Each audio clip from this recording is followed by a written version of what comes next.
तो hello student, welcome back to my channel Samrat Academy. तो दोस्तों, मेरा नाम है कैश और मेरे प्यारे विद्यार्थियों, सबको मालूम है कि आप लोगों का 24 को पेपर है। मात्र एक दिन बाद आप लोगों का जस्ट पेपर होने वाला है, ठीक है। तो वैसे में अभी हमने आप लोगों को पद्यांश तो पूरा डिटेल में अच्छे तरीके से पद्यांश बता दिया है। कुछ लोग कन्फ्यूजन था, सर गद्यांश में डाउट हो रहा था, गद्यांश पे लीजिए, गद्यांश का भी वीडियो बन गया। सब कुछ वीडियो बना दूंगा, लेकिन हालांकि आप लोगों को 90 नंबर लाना पड़ेगा, 90 प्लस लाना ही पड़ेगा, क्योंकि हमने सब कुछ बता रखा है आप लोगों को। देखिए, इस बार 4 ही चैप्टर आप लोगों को है। ममता है, मित्रता है, अजंता है और भारतीय संस्कृति है, ठीक है। और सबसे ज्यादा अगर मैं बात करूं तो ममता से और मित्रता से आप लोगों को सबसे ज्यादा आप लोगों के जो गद्यांश से पूछे, इन्हीं दोनों को सबसे ज्यादा पूछा जाता है, ठीक है। ठीक है, एक तो पूछेगा। देखिए, 2 देता है, एक देता है, एक अथवा करके देता है, ठीक है। 2 देता है आप लोगों का, ठीक है। तो 2 में से एक तो जरूर इनमें से मिलेगा, ममता और मित्रता जरूर, 100% गारंटी है। तो चलिए मैं कुछ महत्वपूर्ण आप लोगों को बता देता हूं, आप लोगों को गद्यांश, और इससे बाहर गद्यांश नहीं जाएगा, क्योंकि बहुत ही ज्यादा रिसर्च हमने किया है, ठीक है। देखिए, रिसर्च का मतलब कि मेरे पास बहुत सारा पेपर है, ऐसे ही मैं आलतू फालतू थोड़ी आप लोगों को बता रहा हूँ। इतना अच्छा हमने रिसर्च किया है। देखिए, 2019 का पेपर है, 2020 का है, ये भी आपका 2019 का ही पेपर, अलग अलग कोड का। फिर 2020 का पेपर आ गया, फिर 2020 का पेपर आ गया। इतना सारा 4-4-5 पेपर से हमने तभी एनालाइज किया है। फिर हमने सोचा है कि फिर हमने देखा यहाँ पे कि सबसे ज़्यादा कौन सा आप लोगों का गद्यांश है, तो हमने पाया है कि सबसे ज़्यादा मित्रता और ममता सबसे ज़्यादा हर एक सेट में आप लोगों को दिया हुआ है। तो चलिए मैं इन्हीं में से आप लोगों को मोस्ट इंपोर्टेंट बता देता हूँ, इससे बाहर तो नहीं जाएगा, ठीक है। हमने वीडियो पर रखा है 5000 लाइक का टारगेट, और आई होप आप इसको पूरा कराएंगे। जब आपका मैं 90 नंबर पूरा करवा रहा हूँ, तब तो ये जो मेरा टारगेट है उसको पूरा कराने में हमारी मदद करेंगे ही करेंगे, बिल्कुल करेंगे। तो आई होप आप लोग तैयार हो जाइए पूरा अच्छे से पढ़ने के लिए। पेन कॉपी ले लीजिए, नोट कीजिए और अच्छे से रीड करके ही आप परसों जाइए, और फिर मजा आ जाएगा आप लोगों को पेपर में। चलिए वीडियो को स्टार्ट करते हैं। देखिए, सबसे ज़्यादा मोस्ट इंपोर्टेंट आप लोगों को मित्रता का ये है। पहला तुरंत आप इसको तैयार करके जाइएगा कि हंसमुख चेहरा और बातचीत का ढंग, थोड़ी चतुराई या साहस, यही 2-4 बातें किसी में देखकर लोग झटपट उसे अपना मित्र बना लेते हैं। हम लोग यह नहीं जानते हैं कि मैत्री का उद्देश्य क्या, जीवन के व्यवहार में उसका कुछ मूल्य भी है। यह बात हमें नहीं सूझती कि यह एक ऐसा साधन है जिससे आत्मशिक्षा का कार्य बहुत सुगम हो जाता है। यह प्राचीन विद्वान का वचन, विश्वापात्र मित्र से बड़ी रचा रहती है। जिसे ऐसा मित्र मिल जाए उसे समझना चाहिए कि खजाना मिल गया है। ये जो वेरी मोस्ट इंपोर्टेंट आप लोगों को मैं पद्यांश और गद्यांश बता रहा हूँ, बहुत ही ज़्यादा आईएमपी है। बहुत बार 2019 में भी पूछा गया, 2020 में भी पूछा गया है, ठीक है। हर एक सेट में पूछा गया है, तो इसको भाई तैयार करके जाना ही पड़ेगा आप लोगों को। देखिए, नीचे आपको ये तो आपको लिखा हुआ मिलेगा ना, इसमें थोड़ी इसको लिखना है आप लोगों को, ये लिखा हुआ मिलता है आप लोगों को। इसके नीचे जो प्रश्न दिया रहता है उसी को उत्तर देना होता है। क्या है? उपयुक्त गद्यांश का संदर्भ लिखिए और गद्यांश के रेखांकित अंश की व्याख्या कीजिए। और एक और बताना आपको कि सामान्यतः लोग व्यक्ति में क्या देखकर मित्रता कर लेते हैं। तो सबसे 2-2 नंबर मिलता है, 6 नंबर का मिलता है, ठीक है। तो 6 नंबर कंप्लीट हो जाएगा अगर तीनों को उत्तर दे लेते हैं। पहला हम लिखेंगे गद्यांश। गद्यांश का क्या लिखेंगे? संदर्भ लिखेंगे। जो गद्यांश दिया इसका हम लिखेंगे संदर्भ, फिर व्याख्या देखेंगे, तब जाके ये तीसरा वाला देखेंगे। सबसे पहले संदर्भ हेडिंग डालिए, ब्लैक पेन से हेडिंग डालना है आप लोगों को, और लिखेंगे इसमें कि प्रस्तुत गद्यांश हमारी पाठ्य पुस्तक के गद्य खंड में संकलित मित्रता नामक पाठ से लिया गया है, और इसके जो लेखक हैं आचार्य रामचंद्र शुक्ल जी हैं। देखिए, ये आपका संदर्भ, इस संदर्भ में 3 ही चीज़ करना है। जैसे गद्य खंड, इसको ब्लैक पेन से लिख के हाईलाइटेड कर देना है। मित्रता नामक पाठ से लिया गया ना, तो मित्रता को ब्लैक पेन से लिखा है, उसके नीचे अंडरलाइन कर लेना है। और इसके लेखक कौन है? आचार्य रामचंद्र शुक्ल जी, इसको भी ब्लैक पेन से लिखा हाईलाइटेड, ताकि दिखने में आकर्षक लगे। एग्जामिनर का ध्यान वहीं जाएगा, उसको देखेगा आप सही है तो पूरा आपको नंबर दे देगा, ठीक है। पूरा का पूरा नंबर आपका संदर्भ पे डिपेंड करता है। संदर्भ अगर आपने अच्छा लिखा है तो कुछ तो टीचर ऐसे होते हैं कि व्याख्या भी नहीं पढ़ते हैं, आपको नंबर बस संदर्भ से ही दे देते हैं कि संदर्भ आपने अच्छा लिखा है, तो उनको मालूम चल जाता है कि आपने व्याख्या भी अच्छा ही लिखा होगा, ठीक है। चलिए, तो देखिए, रेखांकित अंश की व्याख्या, हेडिंग डालना है, लिखेंगे कि शुक्ल जी कहते हैं कि मित्र बनाते समय हम इस बात पर विचार नहीं करते हैं कि जिसे हम मित्र बना रहते हैं, मतलब मित्र बना रहे हैं उसके बारे में हम विचार नहीं करते हैं कि वो मित्र कैसा है, अच्छा है बुरा है, ठीक है। बिना निसंकोच उसको हम लोग मित्र बना लेते हैं। फिर देखिए, कह रहे हैं उसके संगति में रहकर क्या हम अपने जीवन के लक्ष्यों को प्राप्त कर सकते हैं। हम ये नहीं सोचते हैं कि जिससे मित्र बना रहे हैं तो क्या उसके संगति में रहकर हम अपने जीवन के लक्ष्यों को प्राप्त कर सकते हैं, ये बिल्कुल नहीं सोचते हैं, ठीक है। इसके बाद, क्या उस व्यक्ति में वे सभी गुण विद्वान हैं जिनकी हमारे जीवन के लक्ष्यों को प्राप्त करने के लिए आवश्यकता है, ठीक है। यदि हमें जीवन में सच्चा मित्र मिल जाता है तो हमें एक ऐसा साधन मिल जाता है जो आत्मशिक्षा प्राप्त करने में हमारा सहायक हो सकता है, ठीक है। कभी कह रहे हैं कि अगर सच्चा मित्र आपको मिल जाए तो हमें ऐसा आत्मशिक्षा प्राप्त करने में हमारी सहायता करता है, वो जो कि हमारा मित्र होता है, ठीक है। हमारे हर एक कामों को अच्छे से करता है, हमारा सहायता करता है, हमारे प्रगति, हमारे जो जीवन में प्रगति की और हमारी सहायता करता है, हमारे हर तरीके से हेल्प करता है वो, ठीक है। अगर सच्चा मित्र मिल जाए तो ठीक है, ये कभी अपने अनुसार व्यक्त कर रहे हैं। तो इसी प्रकार आपके भावार्थ आपके दिमाग में आएगा, वही चीज़ आपको एक्सप्लेन करके लिख देना है एग्जाम में। फिर कह रहा है तथा हमें जीवन के उच्च लक्ष्यों को प्राप्त करने में हमारी क्या कर सकता है, वो सहायता कर सकता है। कौन? अच्छा मित्र। कह रहा है कि एक प्राचीन विद्वान का कहना है कि एक सच्चा व अच्छा विश्वास के योग्य मित्र बहुत ही भाग्य से ही प्राप्त होता है। वह हर समय हमारी रक्षा करता है और हमारा मार्गदर्शन करता है, हमें हर बुराई से क्या करता है, वो बचाता है। जिस व्यक्ति को अगर ऐसा मित्र प्राप्त हो जाए उसे यह समझना चाहिए कि मानो उसे संसार का कोई बड़ा खजाना मिल गया हो, अर्थात कोई बहुमूल्य निधि प्राप्त हो गया हो। तो मेरे प्यारे विद्यार्थियों, जैसा कि आपने देखा, इसको नोट कर सकते हैं। इसको देखिए, हूबहू थोड़ी याद करना है आपको, मित्रता के बारे में ही आपको दिया गया, तो आपको ये समझना है कि अच्छा मित्र क्या होना चाहिए, अच्छा मित्र की क्या भावनाएं होती है हमारे प्रति। ठीक है, अच्छा मित्र अगर मिल जाए तो क्या क्या समस्याओं का समाधान हो सकता है, वो हमारी किस काम में हेल्प कर सकता है। ठीक है, इन्हीं के बारे में बात किया गया है। तो इन्हीं चीज़ों को आपको रटना नहीं, आपको समझ लेना है कि क्या चीज़ है, इसी को आपको लिखना है। ठीक है, अपने तरीके से आप बना के लिख सकते हैं।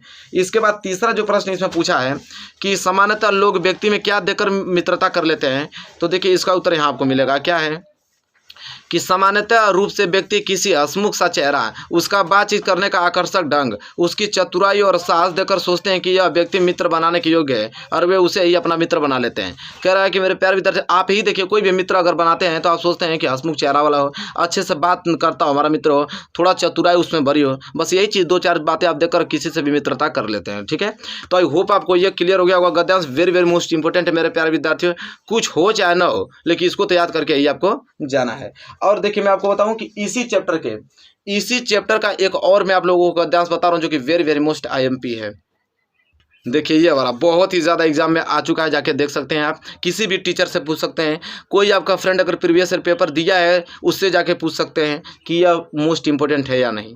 कि कुसंग का जोर सबसे भयानक होता है, यह केवल नीति और सद्वृत्ति का विनाश नहीं करता बल्कि बुद्धि का भी क्या करता है, क्षय करता है। किसी युवा पुरुष की संगति यदि बुरी होगी तो वह उसके पैरों में बंदी चक्की के समान होगी जो उसे दिन प्रतिदिन अवनति के गड्ढे में गिराती जाएगी, और यदि अच्छी होगी तो वह सहारा देने वाले बाहु के समान होगी जो उसे निरंतर उन्नति की ओर उठाती जाएगी।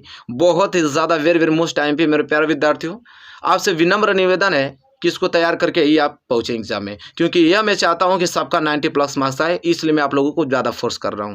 नहीं तो पास होने लायक तो मैं तो एक ही वीडियो ऐसा बना दूंगा जिससे पास हो जाएंगे, लेकिन पास लायक नहीं पढ़ा रहा हूं मैं। ठीक है, पूरा कोर्स करा रहा हूं 90% के लिए। आइए देखिए, 3 प्रश्न पूछा है। क्या कि उपयुक्त गद्यांश का संदर्भ लिखिए, गद्यांश के रेखांकित अंश की व्याख्या कीजिए, और देखिए ग में आपका 4 पॉइंट दिया है। पहला कि युवा पुरुष की संगति के बारे में क्या कहा गया है, या तो प्रश्न कभी कभी इस प्रकार भी पूछ लेता है कि युवा पुरुष की संगति यदि बुरी होगी तो उसका क्या परिणाम होगा। ठीक है, और जो दूसरा है ना ग का तीसरा देखिए यहाँ पे, अच्छी संगति के लाभों का वर्णन कीजिए। और तीसरा है कि कुसंग का क्या प्रभाव होता है, या तो कभी कभी ऐसे पूछता है कि कुसंग का प्रभाव व्यक्ति के जीवन पर किस प्रकार पड़ता है। तो चलिए पूरा का पूरा प्रश्न का उत्तर देंगे हम लोग अच्छे तरीके से। ठीक है, तो संदर्भ में पूर्वत लिख दिया हूँ, मतलब कि उसी चैप्टर का है, तो बार बार क्या लिखूँ मैं, संदर्भ वही लिख लीजिएगा आप लोग। ठीक है, चलिए इसके बाद रेखांकित अंश की व्याख्या क्या है कि आचार्य शुक्ल जी कहते हैं कि मानव जीवन पर संगति का प्रभाव सबसे अधिक पड़ता है। बुरे और दुष्ट लोगों की जो संगति होती है घातक बुखार की तरह हानिकारक होती है। जिस प्रकार भयानक जोर व्यक्ति की संपूर्ण शक्ति और स्वास्थ्य को नष्ट कर देता है तथा कभी कभी तो रोगी के प्राण भी ले लेता है, उसी प्रकार बुरी संगति में पड़े हुए व्यक्ति की बुद्धि, विवेक, सदाचार, नैतिकता व सभी सद्गुण नष्ट हो जाते हैं। कह रहा है मेरे प्यारे विद्यार्थियों, जो बुरी संगति बहुत ही खतरनाक होता है। आचार्य रामचंद्र शुक्ल जी कह रहे हैं कि जिस प्रकार भयानक ज्वर किसी व्यक्ति को, ज्वर मतलब बुखार, आपको भयानक बुखार हो जाता है तो देखते हैं आपकी पूरी की पूरी स्वास्थ्य को खराब कर देगा। कभी कभी तो इतना खतरनाक बुखार हो जाता है कि जान प्राण ले लेगा आपको। इसी प्रकार अगर बुरी संगति मिल गया आपको किसी से तो समझिए कि वो भी आपको सदाचार, नैतिकता व सभी सद्गुणों को क्या कर देता है, नष्ट कर देता है, तथा वह उचित, अनुचित व अच्छे बुरे का विवेक भी क्या कर देता है, वो खो देता है। मानव जीवन में युवा अवस्था सबसे महत्वपूर्ण अवस्था होती है, और कुसंगति किसी भी युवा पुरुष की सारी उन्नति व प्रगति को उसी प्रकार बाधित करती है जिस प्रकार किसी व्यक्ति के पैर में बंधा पत्थर उसको आगे नहीं बढ़ने देता बल्कि उसकी गति को अवरुद्ध करता है। उसी प्रकार कुसंगति भी जो हमारे विकास व उन्नति के मार्ग को अवरुद्ध करके अवनति के पतन की ओर धकेले देती है तथा दिन प्रतिदिन विनाश की ओर अग्रसर करती है। दूसरे ओर यदि युवा पुरुष की जो संगति है अगर अच्छी हो जाएगी, अगर अच्छे लोगों से उसकी संगति हो तो वो उसको सहारा देने वाली बाहु के समान होगी, जो अवनति के गर्त में गिरने वाले व्यक्ति को भुजा पकड़कर उठा देती है तथा सहारा देकर क्या कर देता है, खड़ा कर देती है और उन्नति के मार्ग पर अग्रसर कर देती है। देखिए बहुत ही ज़्यादा मोस्ट इंपॉर्टेंट आप लोगों को व्याख्या, आई होप आपको व्याख्या क्लियर हो गया होगा मेरे प्यारे विद्यार्थियों। अभी तो बहुत उत्तर देना, अभी तो ग वाला, ग में तो 3 देना, तीनों प्रश्नों का उत्तर देना। क्या है कि युवा पुरुष की संगति के बारे में क्या कहा गया है, तो चलिए देखते हैं क्या कहा गया है। तो लिखेंगे यहाँ पे कि युवा पुरुष यदि बुरी संगति करता है तो विकास की उपेक्षा उसका विनाश होना तय है। यदि वह अच्छी संगति करेगा तो उन्नति के पथ पर आगे बढ़ता जाएगा। बहुत ही ज़्यादा मोस्ट इंपॉर्टेंट है मेरे प्यारे विद्यार्थियों। इसके बाद देखिए, इसके बाद आपका पूछा है यहाँ पे ग का तो पहला हो गया ना, ग का दूसरा क्या पूछा था भाई कि अच्छी संगति के लाभों का वर्णन कीजिए। तो देखिए ग का हम लोग दूसरा लिखेंगे कि देखिए अच्छी संगति के लाभ जो है निम्नलिखित हैं। कौन कौन? तो व्यक्ति को पतन से बचाती है, मानवीय गुणों का विकास करती है और व्यक्ति को समाज में प्रतिष्ठा दिलाती है और आपका कि जीवन की रक्षा करने वाली औषधि दवा के समान होती है। ठीक है, ये आपको समझ आ गया कुसंग का और अच्छी संगति के लाभों का वर्णन करने के लिए बोला था। अब है लास्ट कि कुसंग का क्या प्रभाव होता है, तो चलिए भाई उसको भी देख लेते हैं। तो देखिए यहाँ पे है कुसंग या कुसंगति का व्यक्ति के जीवन पर निम्नलिखित प्रकार से प्रभाव पड़ता है। क्या कि व्यक्ति पतन के गड्ढे में गिर जाता है और व्यक्ति का जो सदाचार है वो नष्ट हो जाता है और वह दुराचार करने लगता है। और लास्ट पॉइंट है इसके कि व्यक्ति की जो बुद्धि और विवेक का क्या हो जाता है, नाश हो जाता है। तो आई होप आपको क्लियर हो गया होगा कि कुसंग, और यहाँ पूछा था आप लोगों को कि कुसंग का क्या प्रभाव पड़ता है, तो यहाँ पे 3 कारण हमने लिख दिया है कि यह चीज़ पड़ता है। अगर बुरी संगति अगर पड़ जाते हैं, आप किसी मित्रता में अगर बुरी संगति का संगत आपको पड़ जाए तो ये सारी चीज़ें इफेक्ट आपका पड़ता है। ठीक है, तो तीनों चीज़ यहाँ पे कंप्लीट हो गया। तो क्लियर होगा ना मेरे प्यारे विद्यार्थियों, आई होप क्लियर हो गया होगा। तो देखिए 2 हमने गद्यांश आप लोगों को मित्रता से बता दिया ना। अब देखिए ममता से, ठीक है, ममता का ये वाला गद्यांश किसी कीमत पे आप लोगों को तैयार करके जाना। मेरा बात मानिए, किसी कीमत पे तैयार करके जाना आप लोगों को। क्या है कि हे भगवान, तब के लिए विपद के लिए इतना आयोजन, परम पिता की इच्छा के विरुद्ध इतना साहस, पिताजी क्या भीख न मिलेगी? क्या कोई हिंदू भूपृष्ठ पर न बचा रह जाएगा जो ब्राह्मण को 2 मुट्ठी अन्न दे सके? यह असंभव है। फेर दीजिए पिताजी, मैं काँप रही हूँ, इसकी चमक आंखों को अंधा बना रही है। बहुत ज़्यादा मोस्ट इंपॉर्टेंट है मेरे प्यारे विद्यार्थियों, इसको किसी कीमत पे आप लोगों को तैयार करके जाना है। आइए एक और बताऊंगा इसके बाद, बहुत तगड़ा है। ठीक है, देखिए क्या पूछा है, उपयुक्त गद्यांश का संदर्भ लिखिए। दूसरा है गद्यांश के रेखांकित अंश की व्याख्या कीजिए। तीसरा है कि इस गद्यांश में जो ममता को किस प्रकार मनोवृत्ति को स्पष्ट किया गया है। और चौथा है कि अपने पिता का कौन सा कृत्य ममता को परम पिता की इच्छा के विरुद्ध लगा। ठीक है, या तो कभी ये पूछ लेता कि उपयुक्त गद्यांश में किस कार्य को ईश्वर की इच्छा के विरुद्ध बताया गया है। ये बहुत ही ज्यादा महत्वपूर्ण है मेरे प्यारे विद्यार्थियों, किसी कीमत पे इसको तैयार कर लीजिएगा। चलिए सबसे पहले लिखेंगे हम लोग क्या संदर्भ लिखेंगे कि प्रस्तुत गद्यांश हमारी पाठ्य पुस्तक के गद्यखंड में संकलित ममता नामक पाठ से लिया गया है और इसके जो लेखक हैं जयशंकर प्रसाद जी है। बहुत ज्यादा इंपॉर्टेंट है, इसके लेखक कौन है? जयशंकर प्रसाद जी हैं। ठीक है, चलिए इसके बाद रेखांकित अंश की व्याख्या जल्दी से नोट कीजिए मेरे प्यारे विद्यार्थियों कि जयशंकर प्रसाद जी कहते हैं कि चांदी के 10 थालों में लाए गए ढेर सारे सोने को देखकर ममता चकित होकर अपने पिता से कहती है कि हे भगवान, उस समय के लिए जब आपका मंत्रित्व नहीं रहेगा, उन विपदा भरे दिनों के लिए इतना सारा आयोजन अभी से ही, यह अच्छा नहीं है। रिश्वत में लिया गया इतना सोना लेकर आपने ईश्वर की इच्छा के विरुद्ध कार्य किया और उसका अपमान किया है। यदि ईश्वर की इच्छा से हमें दुख मिलने वाला है तो हमें उसे सहने के लिए संघर्ष तैयार करना चाहिए। पिताजी, मंत्रित्व न रहने पर भी हमें पेट भरने के लिए कम से कम भीख तो मिल ही जाएगी और इस रिश्वत की उपेक्षा तो भीख मांगकर जीवित रहना अधिक उचित है। और इस पृथ्वी पर उस समय भी बहुत से हिंदू ऐसे होंगे जो हमें ब्राह्मणों को 2 मुट्ठी अनाज भीख में दे देंगे। मैं बहुत जल्दी इसलिए पढ़ा हूँ, समय नहीं है भाई, समय बिल्कुल नहीं है।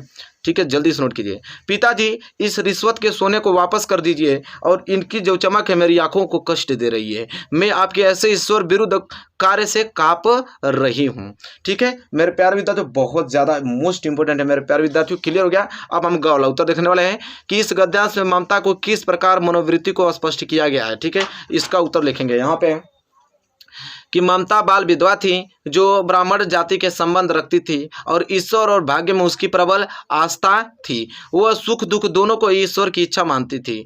आने वाले कुछ समय के लिए रिश्वत के रूप में धन एकत्र करने को वह ईश्वर की इच्छा के विरुद्ध मानती थी। और इस प्रकार गद्यांश में ममता की भाग्यवादी, करुणामयी और निर्लोभी तथा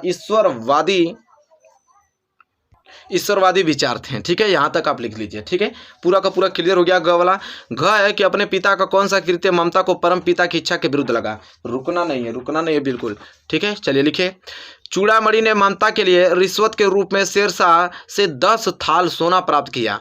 अपने पिता की यही कार्य ममता को परम पिता की इच्छा के विरुद्ध लगा, क्योंकि ममता ईश्वर पर विश्वास रखती थी। उसका मानना था कि संसार में जो कुछ भी होता है ईश्वर की इच्छा से होता है, अतः पिता द्वारा यह गलत कार्य का किया गया प्रयत्न ईश्वर के क्या है, विरुद्ध है। मेरे प्यारे विद्यार्थियों, कंप्लीट हो गया पहला गद्यांश जो इसका है ममता का, क्लियर हो गया। दूसरा ये है जो कि बहुत ही ज़्यादा मोस्ट इंपॉर्टेंट है मेरे प्यारे विद्यार्थियों।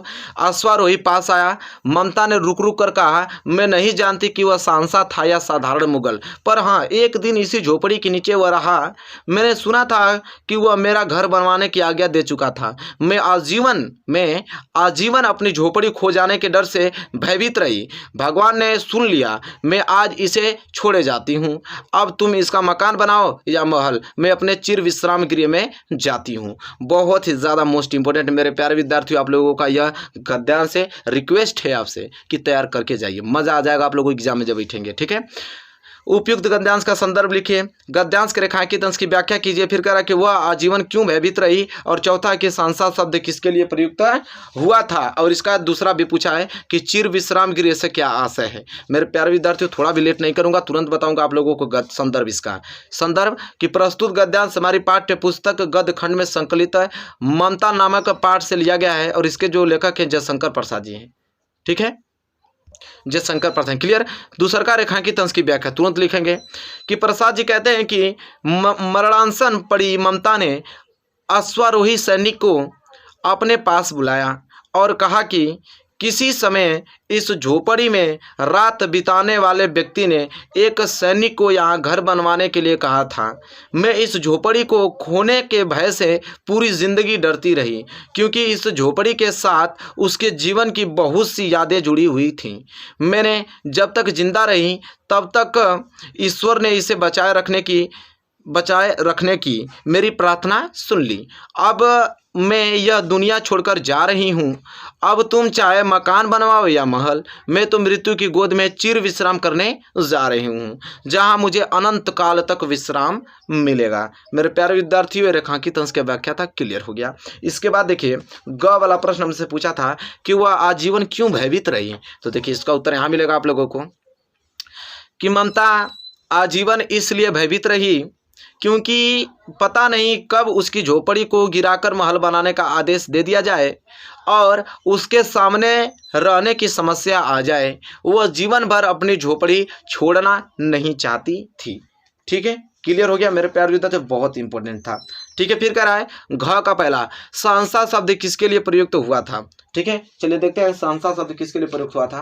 तो यहाँ इसका मिलेगा उत्तर आप लोगों को कि सांसद शब्द अकबर के पिता हुमायूं के लिए प्रयुक्त हुआ है, जिसने ममता की झोपड़ी में शरण ली थी और शेरशाह से अपनी जान बचाई थी।